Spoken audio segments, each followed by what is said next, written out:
윤회를 끝났나요? 탐진치가 소멸한 사람은? 물론 해탈해서겠죠. 그런데 그거는 이제 추상적인 얘기고 구체적인 건 이렇습니다. 탐욕이 소멸하는 사람이 이번 생에 탐욕이 끝장났어요. 그가 다시 올 수가 없죠. 왜 못 오냐면 안 오죠. 탐욕이 끝장나서 경험하고 싶은 게 없는데 이 세계에서는 오는 이유가 죽을 때 탐욕이 있어서 다시 오고 싶어서 다시 즐기려고 다시 경험하고 파서 오는 거거든요. 경험하고 싶은 게 없어. 아니겠죠? 집착을 조건으로 존재가 생긴다. 집착하지 않으면 존재가 없다. 복잡하게 여길 것도 없어요. 자, 꿈으로 한번 들어가 봅니다. 어젯밤 꿈들 꾸셨어요. 꿈에 나가 나와요. 등장인물들도 나와요. 꿈 왜 꾸죠? 탐진치 때문에 꿉니다. 다시 즐기고 싶은 탐욕 또는 작게는 욕망이 있다면 꿈을 꿀 거고요. 왜냐하면 자는 동안도 경험하고 싶으니까 꿈을 만들어가고, 혹은 성냄, 화가 나는 게 있어도 꿈에서 분풀이하고 해야 되니까 꿈을 꾸고요. 자만 존재하고 푸니까 꿈꾸는 동안에도 8시간 동안, 아니 잠자는 동안에도 이게 죽음이라고 생각하니까 또 나를 만들어서 꿈을 꿔야죠. 그래서 진인 무몽이다 이런 얘기 하잖아요. 참사람은 꿈이 없다. 참사람이 뭡니까? 욕망이 없는 자죠. 탐진치가 없는 자, 적은 자거나 꿈 안 만들죠. 경험하고 푼 게 없으니까. 꿈이 작은 윤회입니다. 일종의.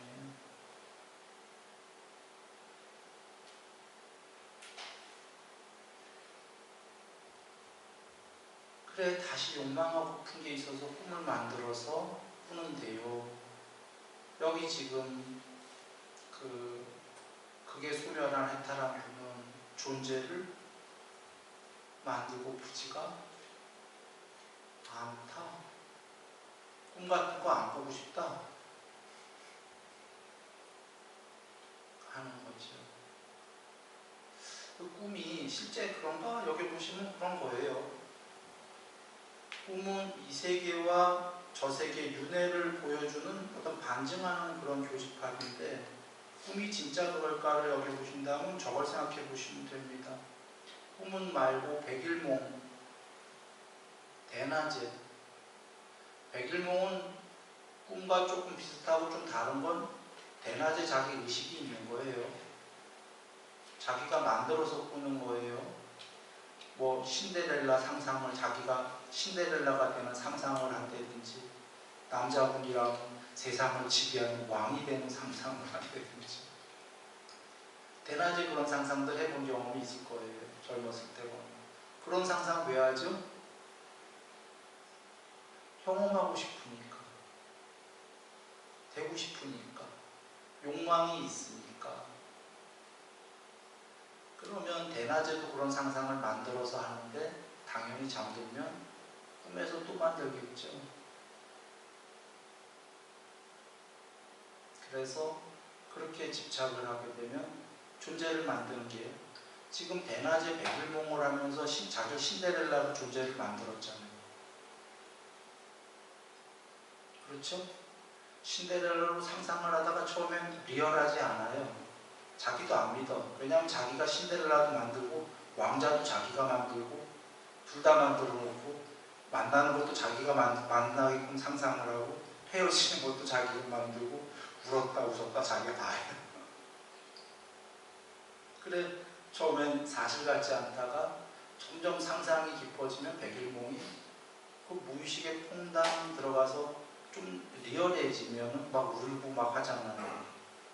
그 리얼해진 순간이 뭐가 된 거죠? 그 전까지는 자기가 예를 들면 이런 거예요. 신데렐라랑 왕자라는 존재를 만든 거예요. 캐릭터를. 근데 아직 태어나진 않았어요. 긴가민가 하거든. 근데 거기 풍덩 빠져서 막 울고불고 하게 되면 이제 그게 자기가 만든 존재인지 몰라요. 그 자기가 만든 캐릭터들이 상상 속에서 태어나게 돼요. 왕자로 태어나고 신데렐라로 태어나고 다 자기가 만들었는데도 이제 저 왕자는 나가 아니에요. 내가 만들었는데 여자분이라면 자기는 오직 신데렐라일 뿐이야.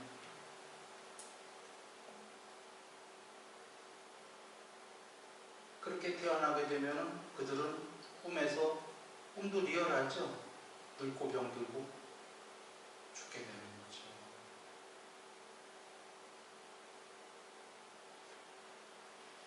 그래, 물론 꿈처럼이다라는 거지 꿈이다 아닙니다. 꿈이다 이꼬르 꿈 이 소리 아닙니다. 꿈처럼. 이건 복잡한 얘기이기 때문에 꿈처럼에 대해서는 설명 안 하고 그냥 지나갑니다. 그냥 지금 드리는 설명은 집착이 있으면 존재가 생기게 되고 존재를 조건으로 태어납니다. 그러면 집착을 한번 보시면요. 집착의 조건이 원인이자 조건이 가래다라는 건 뭐 이해가 쉽지요.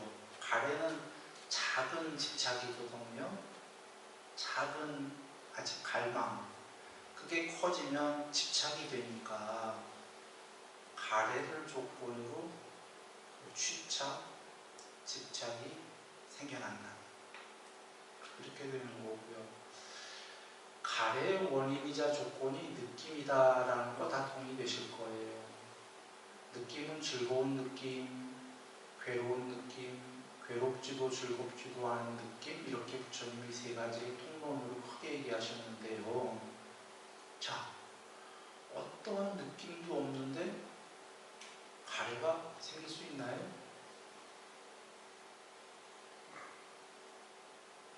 사과를 먹어봤어.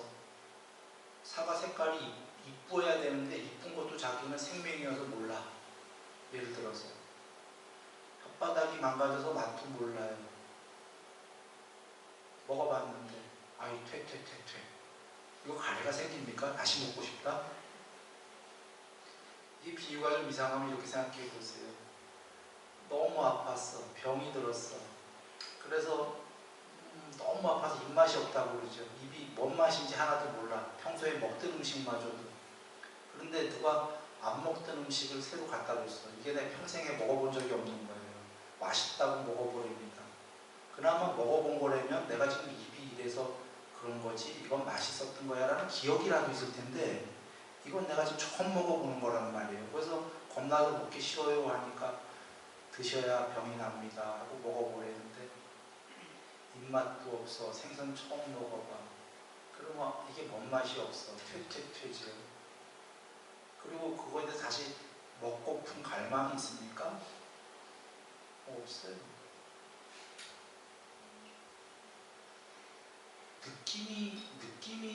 느낌을 그러면 느낌을 원인과 조건으로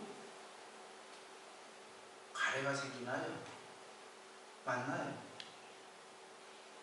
네. 지금 유일한 원인이자 조건입니다. 그리고 이 느낌이 이제 문제인데 부처님께서 느낌은 모든 존재들은 즐거운 느낌, 괴로운 느낌, 세 번째 괴롭지도 즐겁지도 않은 느낌을 느낀다고 하셨나요? 안 하셨나요?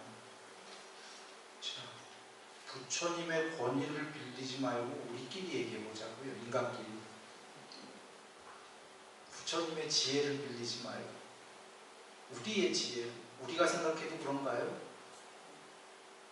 사람 말고도 신들 즐거운 느낌이 신들은 훨씬 많겠지만 괴로운 느낌도 있겠나요? 있고요. 혹은 높은 신은 삼선천의 신들은 괴로운 느낌은 없어요. 몸과 마음으로 행복해요. 그러면 부처님 말씀에 유배되잖아 하면은 그때 삼선의 신들은 왜 괴로운 거냐면 궁극에 비해서 괴로운 거예요. 자기들 그릇에서는 오직 행복하다고 여기지만 위에서 볼 때는 그들은 더 행복한 거다. 쉽게 얘기하면 3선보다 높은 게 4선인데 4선은 3선의 행복도 버리고잖아요. 행복을 버리니까 미세하게 남은 괴로움도 사라졌다. 이 괴로움은 뭐냐면 괴로움이다라는 괴로움이 아니라 행복을 추구하는 내적인 동요, 이게 괴로움이에요. 더 높은 존재들에 비해서는. 행복하더라도 여기 행복한 사람이 있어. 행복을 추구하면서 여기 행복 추구를 버려서 평정해서 행복이란 단어도 쓸 수 없을 만큼 행복한 사람이 있어. 누군가가. 누가 더 높아요? 여기지. 여긴 지금 행복을 추구하는 내적인 동요가 있단 말이죠. 여기는 없어. 없어져서 행복한 게 더 좋죠. 평정스러워서. 그래서 굉장히 위의 존재들은 이런 괴로움이 있는 건 아닌데 어떤 괴로움이냐면 이 괴로움이 자기들이 공부가 덜 돼서 모르는 거예요. 더 되면 그게 더 된 공부에 비해서는 내적인 동요도 괴로움이다. 이렇게 알게 되는데 여하간 모든 존재들은 즐거운 느낌, 괴로운 느낌, 괴롭지도 즐겁지도 않은 느낌을 느낀다. 여러분의 지혜 이해되시죠? 존재들은 이럴 수밖에 없다 아닙니까? 이게 이해가 어려울 때에는 존재는 공간적으로 봤을 때 부분이다 이렇게 보셔도 돼요. 부분. 전체가 아니고 부분이다 또는 부분들은 나와 너가 있다. 자타가 있는 존재들은 나가 만약에 있을 수 없지만 나가 100% 행복하다고 해도 남이 냅두지 않아요.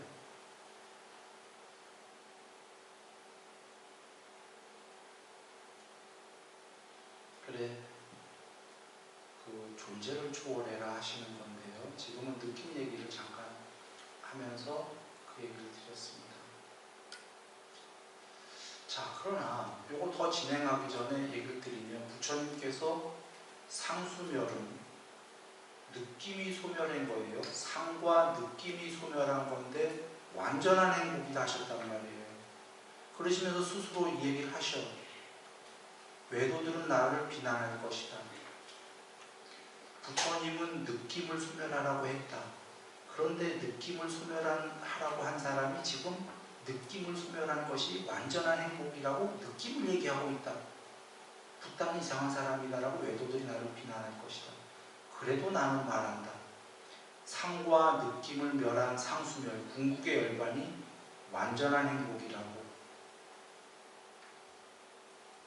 잘 여기셔야 되는 게 이게 경에 거의 안 나오는 대목이에요. 그리고 지금 내 기억으로는 제자들이 질문했던 내용도 아니에요. 스스로 밝히신 걸로 지금 기억을 하고 있는데 하여튼 경에 드물게 나오거나 이렇게 나오는 경우들은 사람들이 알기 어려운 말씀, 그러나 한두 번 꼭 얘기하고 지나가야 되는 것, 이런 경우들이에요. 모두가. 그러니까 엄청 중요한 얘기다라는 말씀이에요.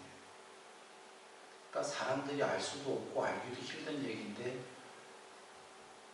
후대를 위해서 안 할 수는 없기 때문에 하셨다. 왜냐하면 상과 수, 느낌이 모두 멸한 열반의 경지는 뭘까? 사람들이 궁금할 거 아닙니까?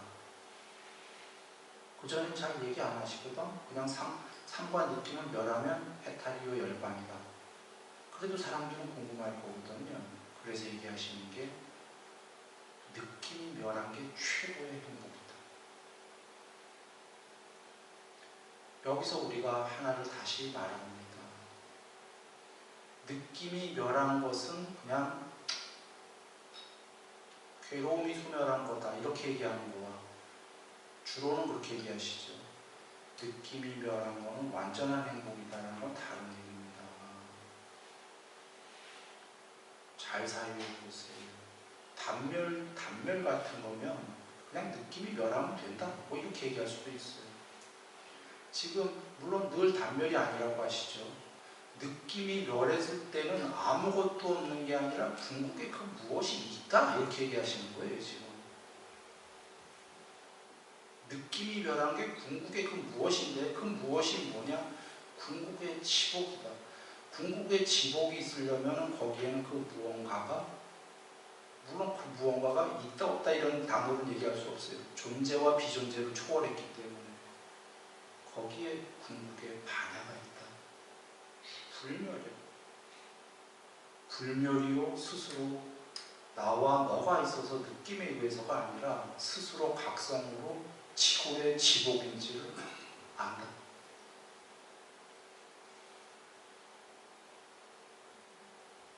시간이 다 됐습니다. 늘 평안하시고요. 행복하시기 바랍니다.